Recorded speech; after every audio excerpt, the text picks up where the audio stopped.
Hello, Tony. Welcome to the third Tangerine on Steam Next Technically, Fest. yeah. The We've been doing these out of order, so I have to remember which one we're on. We are on the Tangerine, which I have called relaxing slash roguelite game. So there's about 4 relaxing games I'll talk about, and then 4 roguelite games I'll talk about. And the first one I'm going to be talking about is Just Crow Things. So I'm actually familiar with the creator, the developer of this game, because I've played their other game, Rain on Your Parade, which I would say is kind of a similar game to this one. So Rain on Your Parade was a game where you played like a cardboard cutout of a cloud, and you would fly through the sky, and it was set up on this like level structure of you would basically have to try and cause as much mischief as possible by like raining on people's parades. You would try and like put out, like soak people, corrode vehicles, destroy paint and stuff like that. And it was a very silly game. Also had heavy references, like there was a mission where you had to stop terrorists planting on the map Dust 2. Or you could wear different hats. Yeah, and there's lots of different mechanics, and it was very much structure based, where it was like, here's a mission, you need to do this to complete the mission. Here you go, and it's like a small level. This game is Just Crow Thing. This is basically like you're a crow, so obviously you're in the sky fucking with humans again. You give the ability to steal things from them and shit on them with your little poop.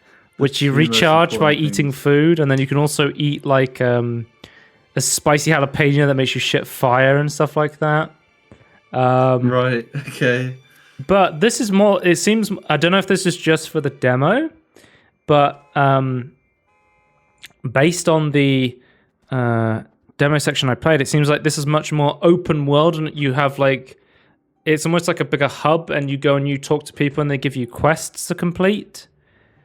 So this guy's like, oh, you haven't got enough swag, go and collect gold things. Then you go and you speak to the squirrel mama, and she's like, oh, all my little squirrels are gone, can you go and collect them? And you can pick up these quests and do them alongside other quests, or you can go and pick them up one at a time, and it's sort of more like open and free than the Rain on Your Parade, but it feels very much in that same spirit sort of thing. It's very like silly slapstick humor with like relaxing gameplay sort of thing. The humor was good in their other game, and this one sounds pretty good as well. So yeah, like it feels like you have these more like these bigger like sandbox environments for the next game, and the fucking with people on the ground series is what I'm going to call them. You're in the air and people on the ground suck. Yeah. I mean, that's everyone's. I mean, there's the classic saying, "Would you rather be the pigeon or the statue?" You know. And in this game, you get to be the pigeon, you know, or a crow, as it were. If the statue, hang on, what if the statue's a weeping angel? Weeping angels definitely still get shit on. You understand the saying? Oh yeah, right? 100%. I mean, weeping angels. If you're looking at them, they're going to get shit on a lot. I mean, yeah, but does it matter? If a weeping angel gets shit on by a crow and nobody's around to look at it, does it really get shit on? Well, does the crow looking stop the angel from? That's a great question. Are weeping angels stopped by every single living creature looking at them? Do they have to be sentient to observe them? Well, technically, it's like their defense, right? So like if they think they're being watched, they will tend to something to protect themselves. So I assume it's because you have like in the outer wilds you have quantum planets, and they only exist when you observe them, and when you stop observing them, they disappear. Is how they work in that game. Yeah, which is pretty interesting. Could weeping angels be quantum based? Question mark. We don't know. I think I can't remember. I'd have to rewatch the episode, like the first episode, like Blink episode again. But yeah, I think it briefly describes what's going on. I think there might be some quantum stuff, but yeah, it's just like I'm pretty sure they have control of it. So yeah. But anyway, Just Crow Things. So you basically there's not much more to it, to be honest with you. In order to get more poop, sometimes you have to eat like food in order to recharge them, and then there's basically like that makes sense. a bunch of objectives you have to go around and do. So there's a guy who wants you to go and like tag mailboxes. You have to go and pick up these little squirrels. It's just a funny, cozy game, isn't it? Yeah. I can get behind. I can get behind this. Just Crow Things. Okay. Now that I can get behind. Hey, the people kind of like a slightly different version of Mii's, like Nintendo Mii's. Yeah. A little bit in my eyes, anyway. Very like simplistic body parts, and then slightly more detailed faces. Yeah. But still very like cartoony. But legally distinct Mii's, of course. Oh, also because this is set up for the OTK Games Festival. They have the OTK game show over there for the demo. You can go and shit on Asmongold. You can literally shit on Asmongold's head, you know. That's a key feature, you know. Here's me going to shit on Asmongold. And Esfand and Overly May, I believe that is. There it is. Like how they just run away. Yeah. That's what I would do. Oh, there's also races you can do as an optional side objective, and donkey? Then I think that's a bird with a donkey mask on. He's Pony Hawk. He's Pony Hawk, I think is his name. Okay. Yeah, so he's a hawk with a pony mask on. Makes sense. Wait, yeah, oh, it's not quite Skatebird. No, but you do have this mechanic where you can like dive, which makes you go down very fast, but you get a lot of speed. Basically, it got to a point where I did enough missions, and it was like, yeah, you can leave and go to the next mission, and then that was sort of the end of the demo. But yeah, it was pretty fun. Right. I recommend it. It was a nice, relaxing, cozy game. Yeah, just jump. I can see that's just jumping in guy. I just feel like playing some funny thing where I'm a bird. Yeah, that's good. Also, another great comparison. Pretty fun if you like silly games like Untitled Goose Game, I think is another great comparison to this one. Yeah. It's a game just about trolling humans, which I'm always for. Yeah. Next up, we have Spilled. Spilled I actually also know about from OTK, but there was an OTK show called Pixel Pitch, where essentially every week or so they would get a bunch of indie devs on, and they basically showed off their game, said how much funding they needed to keep funding development of the game, and then they got given like a set budget of like $5,000 or something like that, and they would basically give a bunch of money to indie devs to keep development of the ones they liked, and this was one of the ones that was on the show. And I know the dev, I think they're named Lente. They were a video game student who was like, fuck this, I'm just going to make my own game and I'm going to go live on a boat. Like, they literally shut off their boat and they were like, this is where I live on a boat now. And I guess that's kind of goes with the boat? Student loans. I don't know. I feel like boats are just super expensive compared to... I don't know. Like one of those tugboats where you like live on them, like a canal boat in the UK. Yeah, like that's a thing. Like in the UK, it's not actually that uncommon for a person to live on a boat. Like it's not like the average person doesn't live on a boat, but like no. A lot of people in canals live do live on boats. But they have to pay for mooring costs and things. Like it's not. I don't think it's cheap. You can be on the open seas, no one to stop you. But basically, the main mechanic it started off with you're going around sucking up this oil into your tank, and then you're handing it into the recycling center, and then you can buy upgrades. And the upgrades consist of a bigger oil tank, so you get the ability to store more oil before you have to go back. There's also these collectibles as well. Water. Yeah. You then had the ability to get a bigger scooper, which let you pick up more oil. And then eventually, because every time I was like, okay, this is pretty relaxing, but I'll probably get bored of this mechanic. They kept adding new mechanics, and I was like, oh, cool. They're actually adding mechanics with the pace of the game sort of thing, which I thought was quite good. That's cool, yeah. So there's a mechanic where it starts to add like floating plastic into the water. So you can get like a bigger scooper to scoop up more plastic to hand it into the recycling center. And then at the start of the game, I was like, man, this boat moves really slowly. But then you can get an upgrade that increases the speed of your boat. So I was like, damn, Makes sense. kind of everything I was questions about kind of got answered as I was playing. And as you suck up enough like pollution from the ocean, obviously the ocean looks better. And then you also unlock a new area to go and play around with. Oh, okay, right. It's actually got progression in map. Yeah. Map, I guess access. It's like a linear, relaxing, cozy game where you just go and clean up the ocean. It reminds me of a game I played in the demo first. I think it was last year, Roguelites. Here's the recycling mechanic where you pick up that can. It's just like Half-Life 2, you know. Yeah. Yep. I'm gonna go and upgrade my scooper. Get a bigger one so I can suck up more recycling. I'm really pro recycling since I played this game, you know. I mean, if you make it satisfying to recycle, you're gonna do it, right? Yeah. Make it a fun game. Make it a mini But game. I say a game it reminded me a lot of was like Not, but like even like Power Wash Simulator. It's just that relaxing mechanic of just cleaning something up. I found it so funny that because on the last weekend we had some friends over and I was going in the pool and I pulled out the pool cleaner and I was cleaning the pool. And some of my friends around, and they were like, "Oh, can I ever go with the pool cleaner?" And I was like, "What?" And they all just took it in turns, like sucking up the dirt.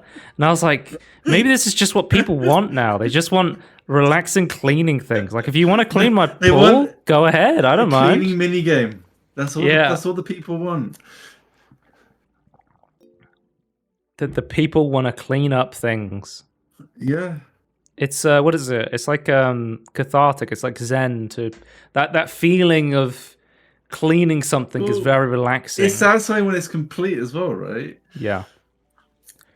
I think Buddhists are the most base because they make these beautiful, intricate like structures in the sand, and then after they're finished with it, they just erase it to show like doesn't matter. It doesn't matter. It's fleeting. Yeah. Yeah. The idea of letting go of like our needance on possessions and things we've created, you know. Yeah, so we have the mechanic of scooping up recycling, and then I think there's another area here. Oh, you get to Power Wash Simulator. You get to wash oil off the side of rocks. They just keep adding more stuff. That's huge. So I was like, oh. Yeah, I could see myself just sinking many hours into this, especially if they keep at this pace, you know? I thought this was really fun. Seeing the mucky water turn blue is satisfying by itself. Yeah. Very Terra Nil. Like. But yeah, that is Spilled with an exclamation mark. And we'll move on to the next game. Okay. The Crush House. Tony, have you ever seen the TV show Love Island? I'm guessing you've never seen it. No, but I know what it's. I know what Love Island's like. I know what Love Island is. Yeah. So this game looks great. I feel like you hate trash television. Yes. I love trash television. I'm a big fan of reality TV. I think it's hilarious, especially if you watch it with friends. But this game was really interesting because it's a Devolver game. It's literally a thirst-person shooter. So they say thirst as in people that are thirsty for each other. But it is a first-person shooter because you are a camera person, and I feel like that's something underlooked in the shooter genre, I guess, is that you're shooting with a camera. You're shooting with a camera, right? But it is a reality TV show FPS. So basically, you get a bunch of contestants into the game, and you have to go and record them and make sure you get all of their moments. Where it gets interesting is you have to try and balance different audiences and different advertisers. So you have to decide every time you're not recording with a camera, you're playing an advert, and you need to play enough adverts to get enough money so that you can buy props and add more stuff to the house. But every time you're playing an advert, your audience isn't happy if you play too many adverts, and there's different audiences. So there's the film student fans who just want you to constantly shoot in the Dutch angle. They constantly want you to film like from up high and get really interesting shots. They just want interesting shots, yeah. And then there's like the wine mums who just want you to film this one guy that they're really attracted to. They just constantly want you to film him. Or there's like the voyeurs who want you to film like with as if you're like behind something, so then feel like they're watching people without being seen. Or there's like the plant guys who just love that they just want you to film plants. They just really like the plants of the house and stuff like that. And there'll be like a stacked card every day where they're like, okay, it's the plant guys, it's the voyeur guys, and then it's like the guys who are obsessed with butts. They want you just to film the butts, right? So you basically have to try and balance all that while also, filming all of the drama and the romance and everything. He's like, oh, these two characters are talking alone and they like each other. If I film them, they might like start kissing. That'd be really good for ratings. So it's a really interesting game. Like I don't think I've it is like a weird like first person sort of management game where you're like trying to balance audiences. And then on top of that, Tony, based on the trailer, there's also like a weird horror thing going on, like between the scenes. Something else seems to be going on. Because I was playing this and I was having a lot of fun. It looked great. And I was like, oh, this is a cool experience, like trying to balance the different audiences. And I was hoping to see some of the secret horror stuff, but I think it was maybe later in the demo, because I played a day and they have it set up so it's hard to like jump off the map and kill yourself, because I'm like, oh, okay, that might bug out. But I accidentally jumped off the map and killed myself, and then it was like, oh, you failed. You have to replay that entire day again that you just finished because it didn't save that progress. I was like, fuck this. I'm not doing that entire day again. So I closed the demo. But I liked the demo and I wanted to play more. I was just like, I don't want to do it again, sort of thing. Yeah. Enhance. Oh, you get live comments. So they'll be like, oh, I'm liking this. So like you have that constant feedback of what the people want to see, which I think is interesting. A dangerous setup if that ever happens in real life. Well, you have live streams, right? No, I'm thinking of it like if it's like recorded like on like a production camera sort of thing. Like if that becomes the standard. The adverts they have are like a lot of them are like references to other games and stuff like that, which I think is pretty cool. Like they had I think it was a Rain's coffin service. I'm not feeling that emotion. I got the Dutch angle for the film students. They're having a fight. Like, what was it I was watching the other day? Yesterday I was watching 90 Day Fiancé, and whenever they meet at the airport, the two people who are going to get married, they have this scene where they cuddle at the airport and they do this spin around them, where they spin around in circles. And I'm just imagining, if you're just at the airport, you're just seeing a camera guy just spinning around these two people embracing each other, and you're just like, what the fuck is going on? Like we always see like media through the lens of the camera person, but I guess you are seeing it through the lens of the camera person, but you're also getting to be the camera person. You're getting to choose what the people see. Yeah. I would love a show that just like a parody show, I suppose, but it's like you see people record stuff, but it's like from the perspective that you just see cameramen doing weird with stuff. Microplastics, it's that's from another Crab's Treasure, I think. It must be right. Yeah, it's not a Devolver thing. Games have it, but yeah. No, I think like specifically there is if I go back, Glorified Crunch, Lawbeard's Glorified Crunch. I feel like I thought it was a Crab Treasure thing.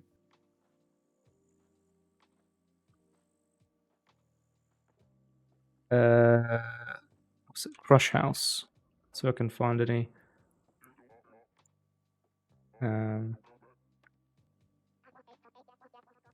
Cameo from Another Crab's Treasure. Yeah, somebody's confirmed it. I'm like, during the game, Another Crab's Treasure, you have like this map of where to go to get the ancient treasure, and it's on like a cereal box. I was like, oh, that's pretty cool. I just played Another Crab's Treasure, and there's like an advert reference to it inside this indie game, which is pretty cool to see. Because I am familiar with the developer because I think it's Narail is the dev, and they also do another game I really like called Reigns, which is a really simple game that is just about making decisions for a kingdom. And they've done tons of these games where they've done like Her Majesty, they've done like a space one, Reigns Beyond. They've done like a game. They did like a Game of Thrones version. They did like a Dynasty one that has like a almost like a more of a tactical thing to it. We also played Card Shark for the podcast, and I did not like it, but I was like, this is interesting. It's a game about cheating on cards. It's actually play the card game though. Yeah. But I think this game is really interesting. Like, it has a lot going to it. Yeah. It's not just, it takes a really interesting concept and then it stacks stuff on top of it. Like, I'm intrigued to keep going and filming different things of what the characters are doing. I'm intrigued to what's going on with like getting more stuff for the house and unlocking more stuff, and then also, you know, I didn't get to see it, but based on the trailer, the secret horror game stuff, I'm like interested to see. Because you have to balance your adverts, because you don't immediately start playing ads, and you only get the money if you play the full ad. Which I was like, yeah. How long is an ad? Like a couple of seconds, or like like a few seconds sort of thing. Okay. But you have to play the full thing. And now, word from our sponsor. Because you need the money to, again, you buy props for the house, because people will request certain things and you can buy them and put them into the house, and they'll also create like opportunities to kind of force drama or interactions between different characters, which I think is pretty cool. But yeah, I just thought there's some complex things that you could create, and like some interesting. This is a pretty cool game. Kind of cool. I recommend it from what I've played so far. Interested to see more of this. Let's move on to the next one. Next cozy game, Wonder Stars. Wonder Stars is a game that I didn't really immediately know what it was about, but I was like, it looks interesting, so I was like, I'll check it out. But kind of the main drive of this is like it's like animated like almost like a Dragon Ball Z cartoon, and then it's the actual gameplay. Like it is super anime, and it is also you can pine different words to take turns in like a turn-based RPG. You basically have to fight different people. It's pretty cool. Like immediately, you're thinking of like a Dragon Ball sort of art style and theming and stuff like that, right? When you see this, or at the very least, the anime from like that sort of era. At the very so you unlock new words and you can combine. So a kick will deal damage, but then if you do a super kick, that'll do like an extra point of damage. And then as you play through the game, you'll be like, oh, this guy's weak to fire. I'm gonna do a super fire kick. So it'll be like a you'll have like elemental words, or there'll be like fast kick. So if you do a fast kick, that ability will recharge faster, which I thought was pretty interesting. And the way it's kind of laid out is I'll skip ahead and show you. You have like this map system that you go around. That's how you progress, and you pick up like new words, and you choose like where you want to go to get different power-ups. And another cool thing, like in Mortal Kombat, you have like a fatality, and you have like a friendship. You have like friendship. In this game, if you manage to get somebody low enough without killing them, you can actually have them as like a teammate, and they'll give you a bonus ability as a pep. Okay. It's called like a pep talk, and then you can select which one you have on your roster for each battle, which will give you a different bonus based on their personal pep. So it's an extra challenge to get something extra if you pull off. Yeah, so you're trying to like fight people but not kill them, because then you can get a pep bonus, which will give you like a bonus word and an effect that'll help you out in combat, which is pretty cool. So if you end a battle with peace, so it's like peace is the way that you get away peacefully, and you can gain them as a pep, which is pretty cool. I think the game was pretty fun from what I played.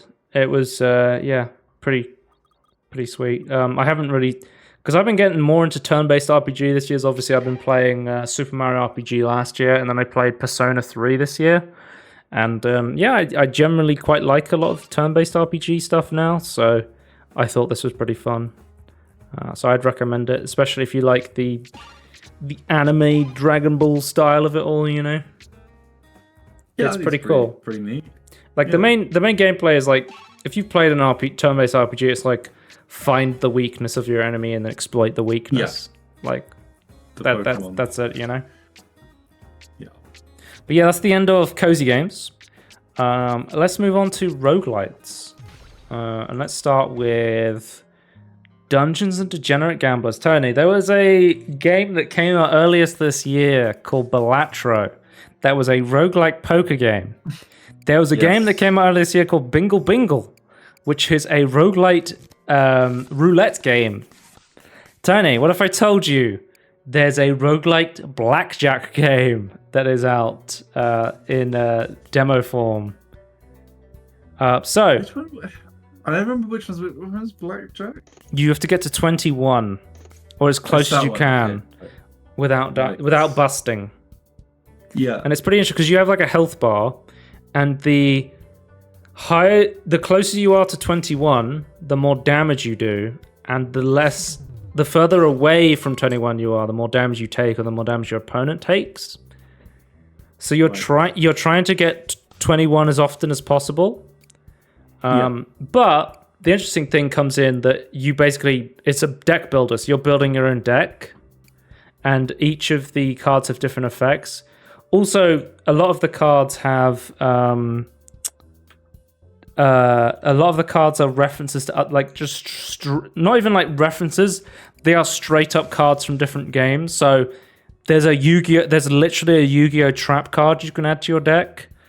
There's Geralt. It's balanced for this.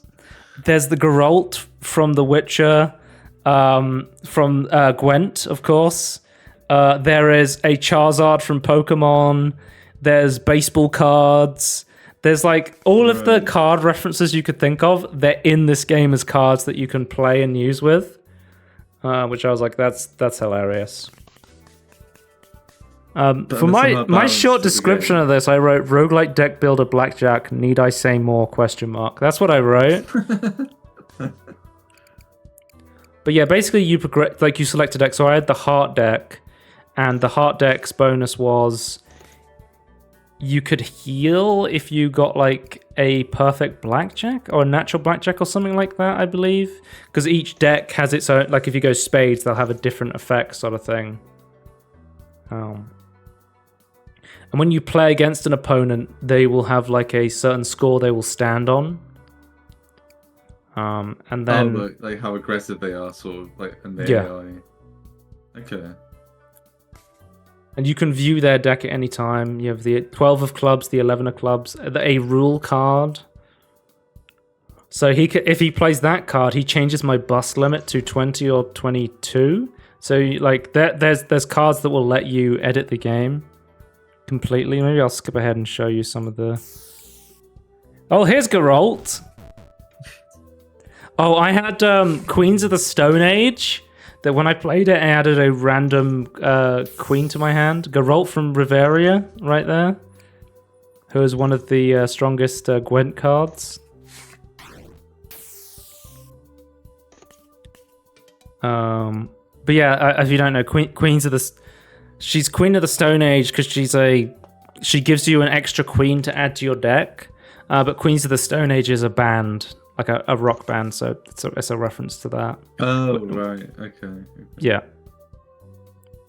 But yeah, there are so many like random references, and I think this game is genuinely very fun. There's a lot of mechanics to keep it interesting, and it feels like it's its own thing with the blackjack angle. But yeah, you basically you get to select a card to add to your deck, or I had a loyalty card, so when you played it, it didn't do anything, but once you played it enough times, it would like punch out and like heal you, basically, or something like that. I was like, oh, that's pretty cool. So you can kind of stack your deck in the way you want it to play, and yeah, it feels pretty good. Okay. Oh, the Queen of Drag. Create a random queen out of your hand. It's a very similar base concept of Balatro then. Yeah, you earn chips as you play, and then you can spend them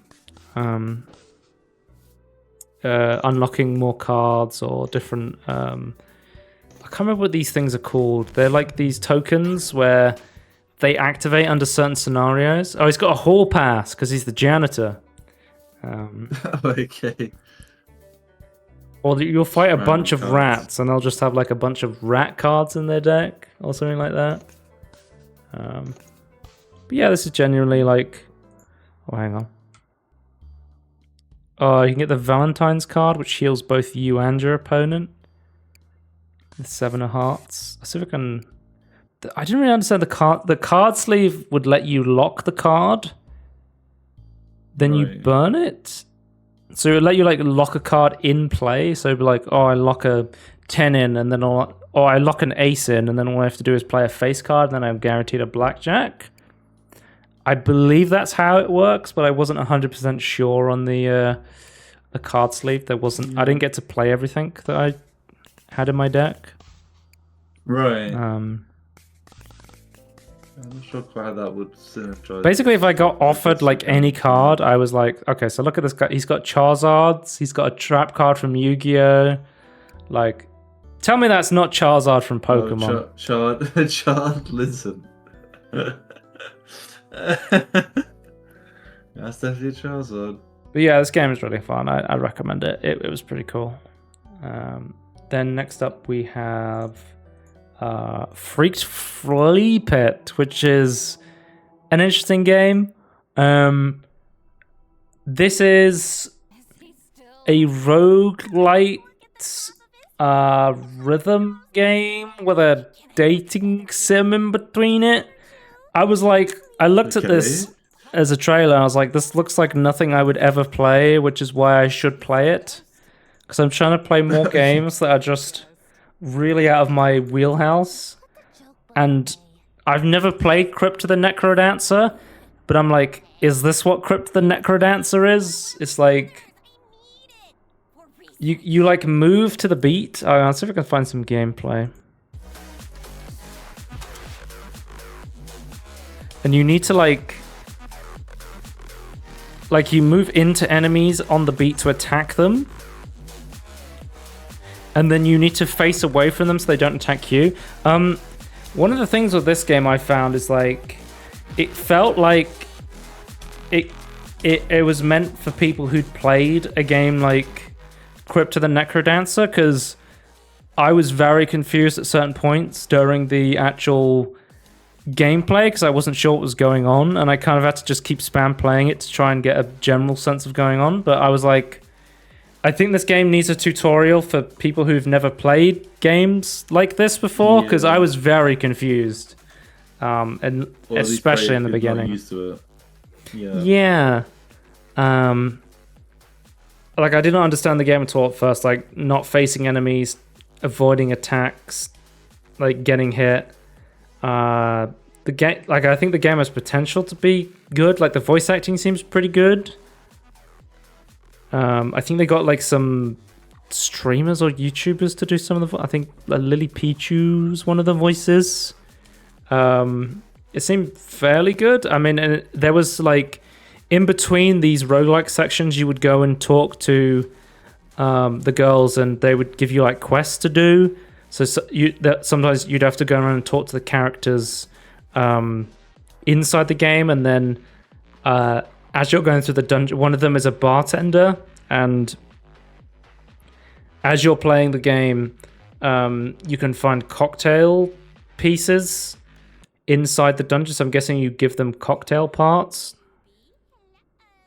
in order to progress the story. It's a very strange story, but I guess it's thematic. Yeah, I think the story is like you're in hell? Question mark. I'm trying to, yeah, and you're trying to progress through it and escape.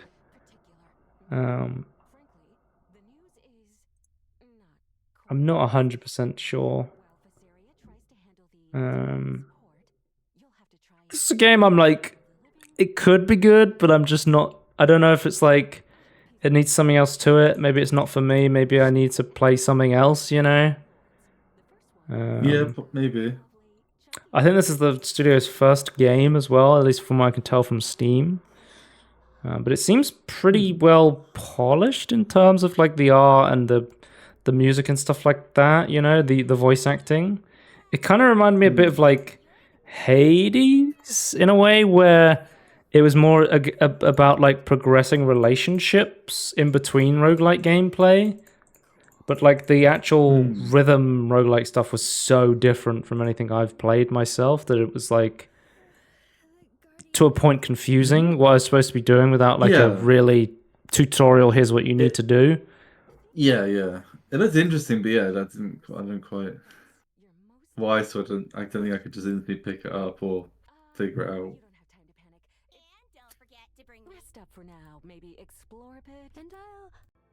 Next up we have Lucky Tower Ultimate.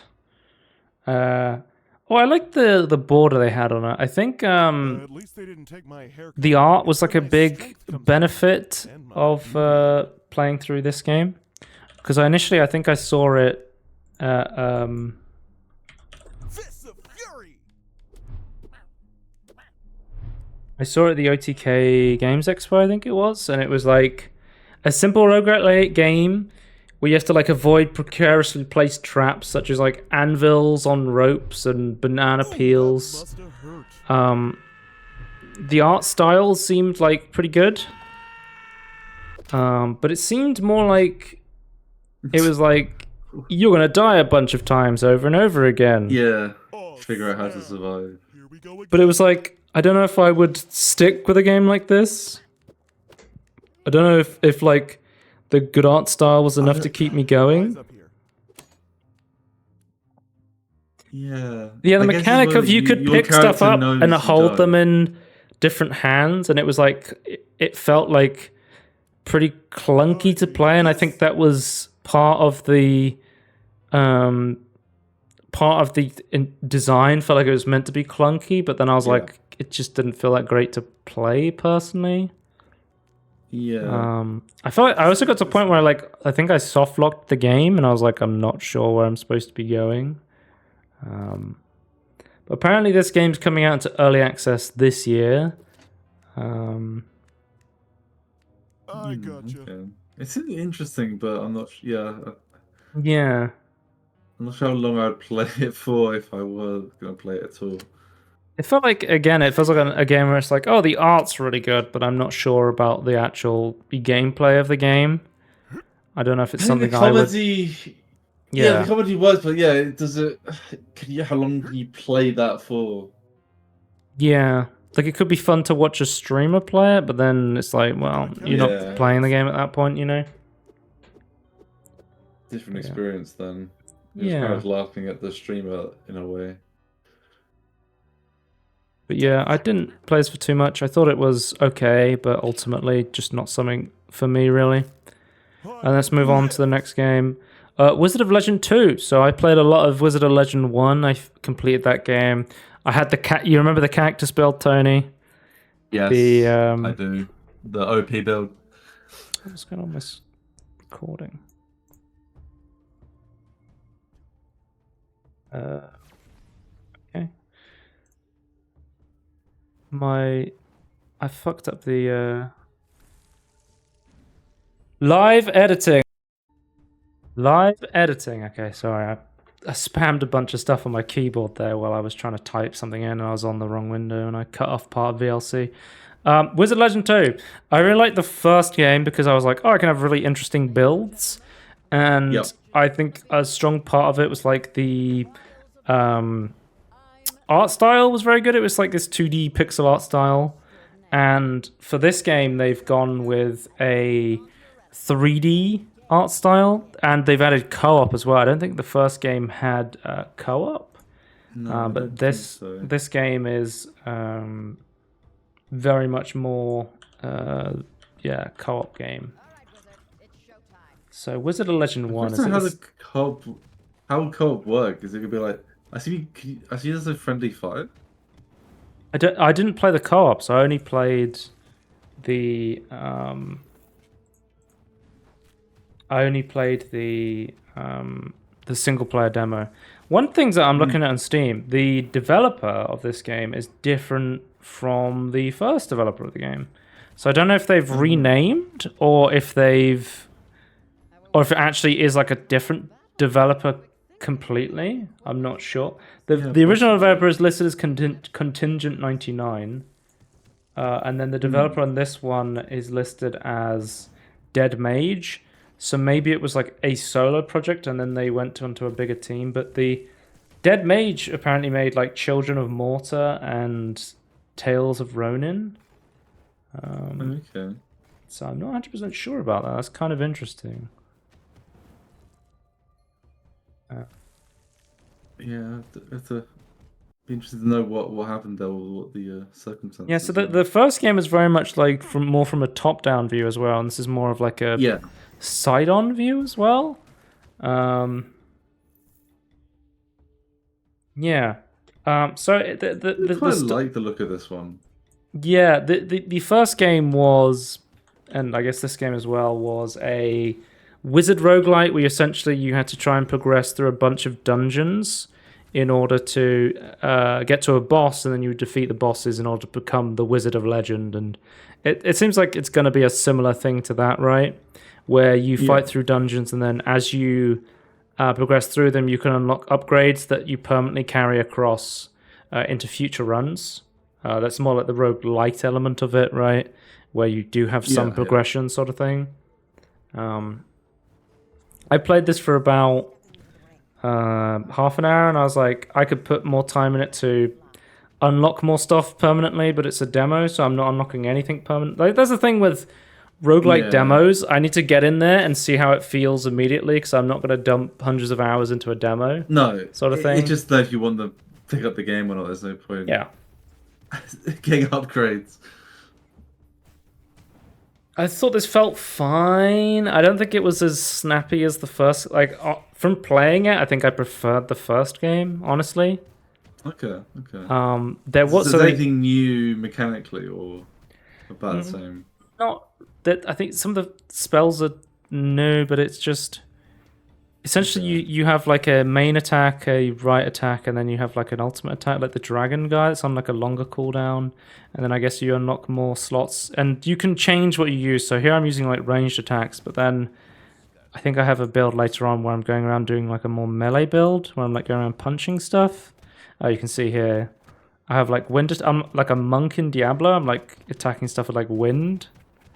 But I did the range stuff, and I was like, the range stuff doesn't feel that great. And then the melee stuff, I was like, I was like, it's okay. I just wasn't really in love with this game. Nothing really felt like super good. It wasn't as punchy, wasn't as polished sort of feel. Yeah, like I like the art style. The gameplay feels fine. There wasn't a lot of stuff to dump points into, even with the roguelite stuff. But then again, it's like it's a demo, so maybe they'll add more of that stuff later. But it kind of felt like kind of bare bones. I don't know. Is this going to be an early access? Let me check. It doesn't say it's going to. So they're doing a full release. So, and it's going to be co-op as well. So hopefully there's a bit more to the game than the demo showed. But currently I'm like, it's okay.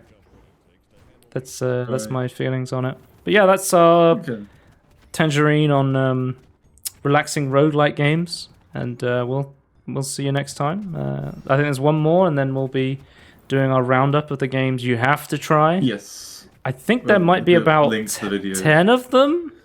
I think last time I did 5, but then I'm like, Yeah, I think. I'll see. It might be an arbitrary number because I'm like, Yeah, just how many think good ones I arbitrary want to number talk makes about. sense. Yeah. Yeah. I'll see you next time. Goodbye. Bye.